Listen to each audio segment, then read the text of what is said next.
Okay, I'm not gonna say that this is the worst episode in Gravity Falls, but if we gotta talk about questionable morals, having a tween drug two teenagers into being in love, and then deciding sobriety isn't for them because that would be getting too involved in people's lives, is the kind of questionable consent that should get these PG roofies ripped off the shelf. Look, I'm dick riding Gravity Falls as hard as the next guy, but for everything this show did right, it had to drop the ball somewhere, and it just happened to be with the local goth kid Robbie and Tambry. Mabel decided the local teen bully needed to get laid, and took some actions to make it happen. Yet somehow, the most questionable thing in the episode wasn't using drugs to force them together, but leaving them together without undoing the effects because they were just happier this way, and they shouldn't interfere with other people's lives. Which is basically like setting a house on fire, swearing to never play with it again, then setting down the hose while that bitch burns to the ground with your cat and dog still inside. Not a good look, but it's the moral of the story and this ship we gotta talk about. And why love potions in general are just that extra layer of creepy that no ship needs. Yet it's shocking how commonly used these things are by good guys who want to get some. Wayne's a little scrambled during reconstitution, but no worries, we can put her back the way she was. No! She's perfect. Lollipop! Yeah, this video is gonna get weird, so completely on brand.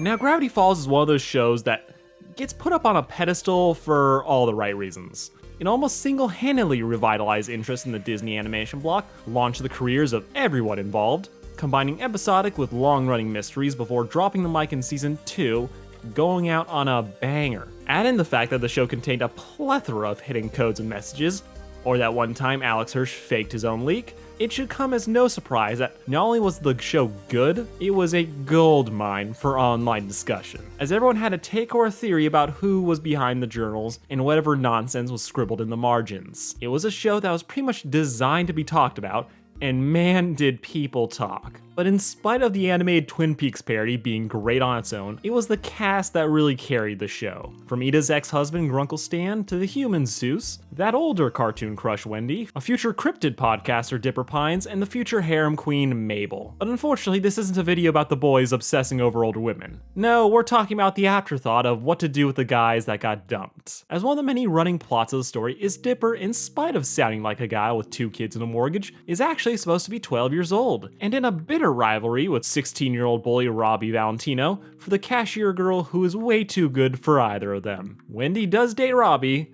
but hey, we all make mistakes. Like that time Robbie accidentally used a mind control CD to get Wendy to not be mad at him. Then, inevitably, the goth asshole got dumped, as no one can fix that much insecure energy. So, more likable Lars isn't taking the breakup well. Why did she leave me?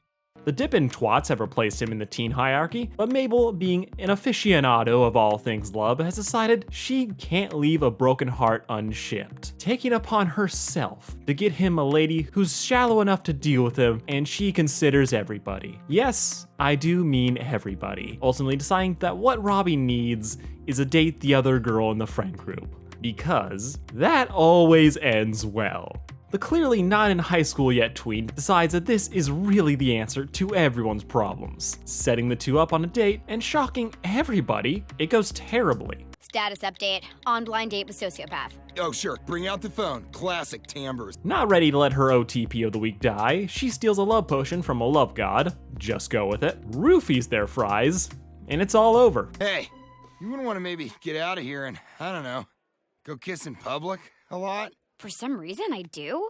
And this is where we start talking about that big ethical elephant in the room. Love potions are one of those tropes that are as old as humanity. If a culture was old enough to tell stories, at least one of them was about someone who decided to cheat on account of having 0 game. Or why not?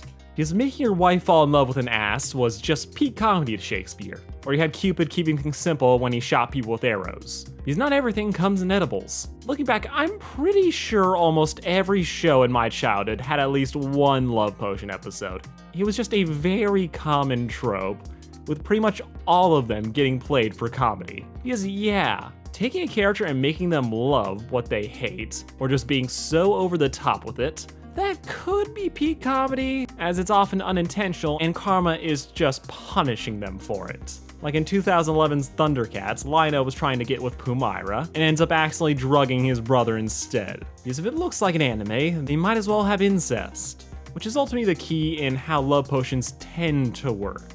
Making sure that the character who uses them doesn't get what they want. Or that we ultimately see it get undone, as it really doesn't take a rocket scientist to realize using illicit substances to force someone to date you is just roofies with extra steps. Are you kidding me, Morty? You're gonna try to take the high road on this one? You're a little creep, Morty. You're just a little creepy creep. Love potions strip a person of their free will to choose, and I can't believe this isn't obvious, is a bad thing. Removing a character's agency is villain behavior, which is why when normally upstanding citizens use it, we start to have problems. And judging by my childhood, I have a lot of them. On one hand, I get it. On the surface, love potions are a comedy goldmine waiting to happen. And as a kid, you're not thinking through the greater implications of what's going on. It's just haha funny time, look at what a dork this character is being. But even then, it was incredibly rare for this to be played straight, or without the get out of jail free card, that it was just Kool-Aid and oh shit, they actually do love each other. The ethics of using these things was so dubious, pretty much all romantic relationships are just better off without them. And even when they are used to jumpstart something, very quickly, the problematic elements are filed off. With one easy example of love potions being used as a positive being Jimmy Neutron of all shows. With the boy genius being terrified of hormones getting cooties for girls, so he invented a love drug to study so that he could find a way of destroying love for good. Then the obvious thing happens. Jimmy and his friends get exposed, boy gets whipped, Sheen falls in love with Libby, and Carl is trying to become Jimmy's stepdad. I'm not joking. Well, what we have is beautiful and you can't destroy it! Carl was really out here trying to get a MILF, yet Disney is still out here ripping lesbians out of their shows while trying to get points for it. But the show filled with names that sound like a science porn parody ends with the love potion being undone. But here's the kicker, they're still in love. Rather than betraying its own message or throwing in some dark implications, they're able to make it actually fit in what the show is setting up.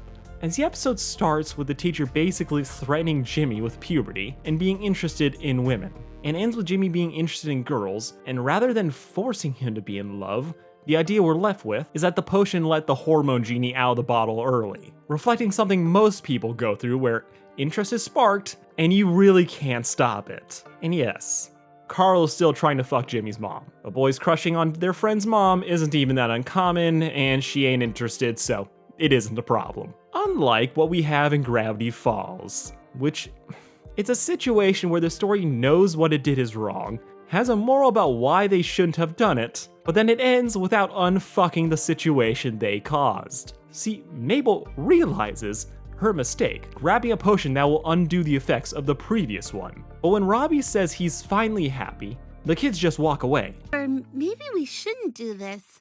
I mean, every time we've played with people's fates, it's only made things worse. Which isn't a great look. If the story didn't realize what it did was wrong, that'd be one thing. But for it to recognize and bring it up, and to then not correct the mistake, you're left wondering, what the fuck was that? As yes, as far as couples go, this is probably the best match for both of them. Robbie and Tambry are kind of outliers, they don't have a lot going on, but you also don't hate them enough to want them to be constantly miserable or written out of the show. You get enough cute moments together where you kind of appreciate them. Robbie's playing with her hair, Tambry's putting on his eyeliner, it's all cute. But then you remember Mabel drugged them to make it happen, and suddenly things just got dark for no reason. And every time they pop up in the story, your first thought isn't Robbie finally chilled out, it's Mabel roofied them. Literally, all this scene needs is for Mabel to spray them with the anti-love potion,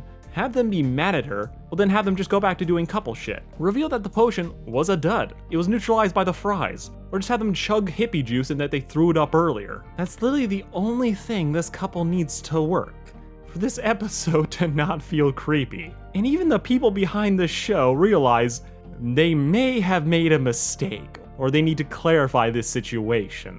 as they released Gravity Falls Journal 3, a real-life version of the book that Dipper is obsessed with, written by the creators as if the characters were writing it themselves. We get a whole page where they have to clarify, oh no, it doesn't force anyone together. It just nudges them together, lowering their inhibitions. And it only lasts 3 hours anyway, and if they're still together, that means it's true love. Whoa! This is worthless. Yeah, that's the kind of clarification that really should have been in the episode. As it coming out in a book that people had to pay money to read, so most people wouldn't even care about it. Except in comment sections where people are desperately trying to actually someone else. This also does rub up against my philosophy of, if it's not in the main material, it's not canon. As really the media can take or leave anything anyone says on Twitter or in the books. Love potions are one of those ideas that are way darker once you actually think about what's going on. That's why even when it's used mostly for comedy, it's walked back, as leaving a person under its effects is the moral can of worms that is gonna distract people from the actual relationship being set up.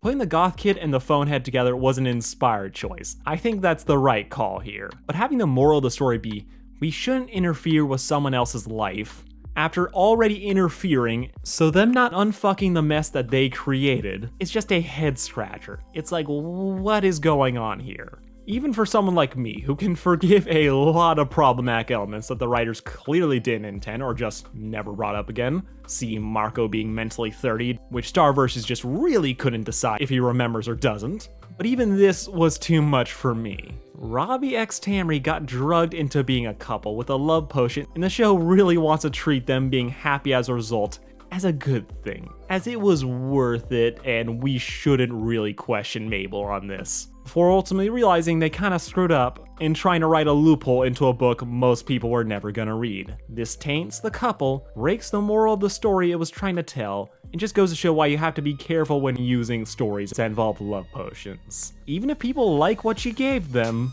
they're still gonna question how they got it. This might just be one of those tropes that's just better left never being used again, but this is definitely the case where I think a mistake was made.